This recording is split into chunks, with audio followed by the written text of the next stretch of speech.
friends. I'm Cassie. I'm Sarah. And we are A Shire Thing. Today, we are going to be talking about our favorite tropes in books, both to read and sometimes to write. Yeah. So basically, a trope is something that you see so often in fiction that it becomes well-known or well-used. Certain things like the chosen one. The chosen, is an example of a trope. You know, they are the one to save the day. Yes. Or like the wise teacher, like the Gandalf-y kind of figure that leads the chosen one on their journey. Exactly. Or another trope is the chosen one is a farm boy. And like he's just this corn-fed farm boy that has to then go out and save the world. Or Insta romance. Insta romance is a trope. Or the big bad wears black and red. Like the big bad guy wears black and red is a trope. So they are almost like Sarah's the big bad, I'm the beautiful angel. The angel. The angel wears white. These are trope things need to change. So we're going to be talking about our favorite ones. Yes. And in another video we'll talk about our least favorite ones. So this is going to be a really fun conversation, I feel. Because not all of them are good and not all of them are bad. Yep. They can be useful. And there are some really bad ones that I have seen done super well. Yes. And there are some ones that I'm just so done seeing. So we'll get to that in the next video. But so, we're talking about favorites, right? Yes. We will have another video on least favorites. But we're going to split it up. Yes. Okay.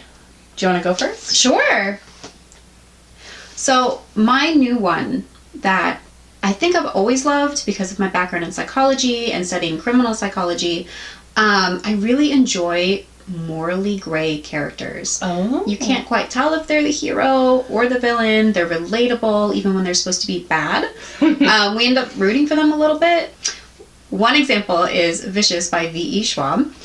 And I love that in the beginning, and I know you didn't read, like we talked about this on another video. She couldn't get past the part of like, we really don't like him at first. Yeah. You're not supposed to.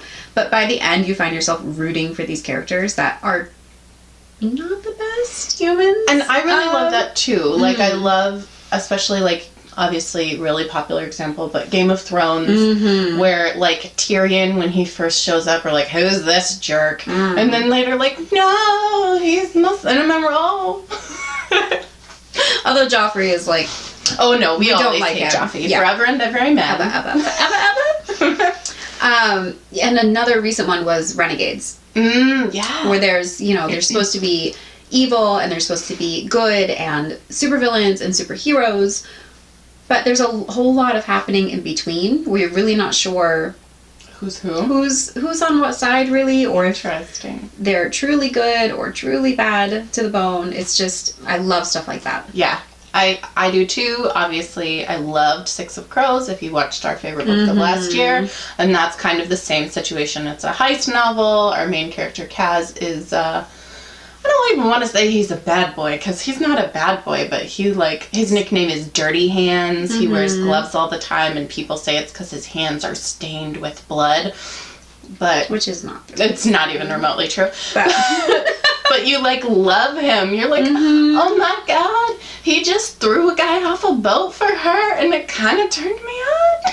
What happened? Crooked Kingdom. That one scene, if you read it. Woo! Anywho. Love them. So what's your first one? So my first one is The Crew. So I think we've kind of already established that I really like heist books. Like Six of Crows? Like Six of Crows or The Lies of Locke Lamora. And I just love books that are not only about one person. Like, I love just a good group. Like, I really love Brandon Sanderson. So, like, Mistborn had the Crew kind of deal. And the Stormlight Archive books have, like, a large cast of characters that are kind of the Crew. And I just like a close-knit group of friends that would, like, do anything for one another, will go to bat. But they also, like, tease each other relentlessly, and they've got all these inside jokes that makes you feel like part of the crew, too. So I just love those ensemble books. Exactly. Inner Circles. It was the same with Sarah J. Maas's Court of Thorns and Roses series, not in the first book, but 2 and on, there's this inner circle that I absolutely fell in love with. Yeah. And people tell, like, off-canon jokes, but they all could be canon. Like, everybody knows these characters inside and out, and it's just, I love it so much. Okay, what's yours? What's next? Forbidden love. Oh. But in a healthy way. In a healthy way. In a healthy way. Yes. So I love it when they're not supposed to be together, but they come together, so long as the tension is outside of the relationship. Yes. And the drama is outside of the relationship. Yeah. Families won't let them be together. Exactly. Different clans, different backgrounds, different social status, whatever it might be. Jenna Moresi did this really well in The Savior's Champion. Really well. And they were very healthy. You know, even when they did have an argument, it was kind of fighting fair, because people argue, but fighting fair is important. I think so too, and I think that's one of my, like, crusade things, is learning how to fight correctly. Absolutely. So I love the forbidden love. I love that too. Healthy. I'm a big fat sucker for that too. I am. Okay, so my next one I called world building flex, where it's like I'm just a big world building geek, and I love me some really detailed world building, and I love it when like world building becomes important. So not just like, oh, I've built this really elaborate, intricate world and now you've had to learn all about it, but like, I've built this really interesting world and it's intricate and you've learned all about it, and now all of that crud that you've learned about it becomes really clinch in the moment, in like the last moments, or really anywhere. But I think it's really cool and important when people have really thought about how the changes would change society.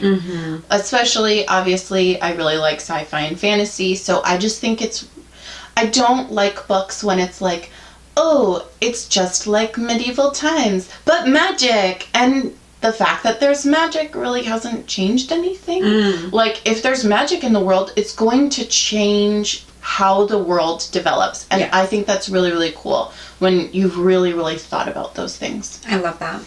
Absolutely love that. And of course, I'm a Tolkien nerd. So. Yeah, so. Well, I guess we both are. I mean, it's a Shire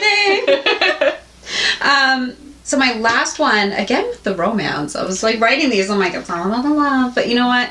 I love a good adventure story. It's all about the love, though. But I hate when there's like a really good adventure story and there's these two characters and there's this tension there and you want to ship them, but nothing happens. Like, I don't need just romance. I need like a good fantasy or sci-fi adventure with like a romantic subplot. I feel is nice.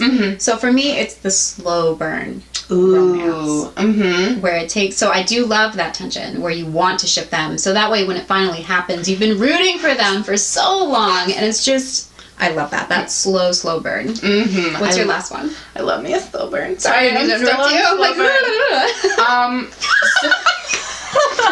I had a lot of coffee before I got here. Okay, sorry. That's okay. Okay, so my last one I've kind of called, this is not the trope you're looking for. I really love it when a story takes a trope that we think we know and kind of turns it on its head. I think that's where like the most exciting new fiction comes from, is somebody taking a trope and really analyzing it and getting to know that trope so enough that they can then say, okay, this is what we expect. Let's do this other thing that's different and interesting. And I just think that's so cool, and it gives me this like adrenaline rush, and I'm like, oh my gosh, I didn't see that coming. Yes. So one example is in Brandon Sanderson's Mistborn, he took the whole trope of there is a big bad guy, and then he said, well, what if he won? What if the bad guy was successful in taking over the world and he is ruling the world? What does that look like? I just like it when people take a trope and analyze it and then twist it on its head, or like smash it up with another seemingly conflicting trope. I think that's where really, really good new fiction comes from. Absolutely. I completely agree.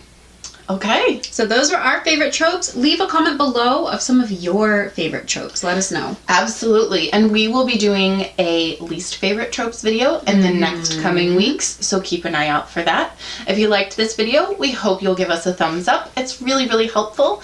Also, be sure to subscribe and hit that little bell if you want to see videos as soon as we upload them. Absolutely. We'll see you next time. Hope you have a great day. Bye! Bye.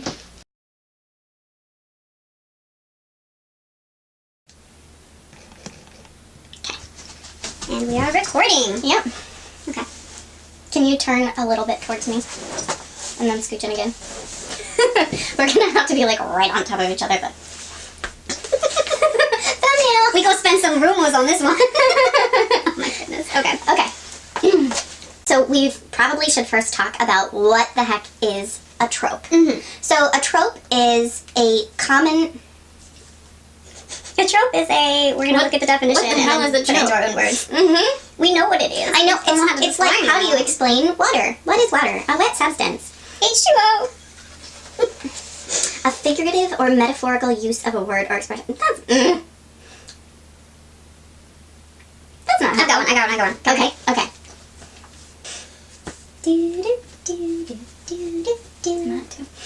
Yeah, I am. I'm trying to think also. Like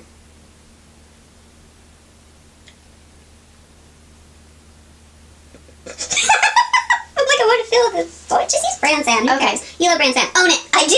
I love brand sand. I'm owning it. I always look way bigger than you because I'm close to the camera. Anyway, actually, I shouldn't do that mid-video. I'll do it next video. Anywho, and basically, I think all tropes have something to bring to the table. They're a trope for a reason, obviously. Maybe we should do a clip in a minute that explains what a trope is. To go at the beginning of this video. That might be good. Okay. I'm sorry. I thought of it when we were like, sorry, we weren't funny enough for this video to have bloopers. And now I'm like, no, this will be like, this whole, we got this. We got the bloopers. Ooh, okay. Okay. So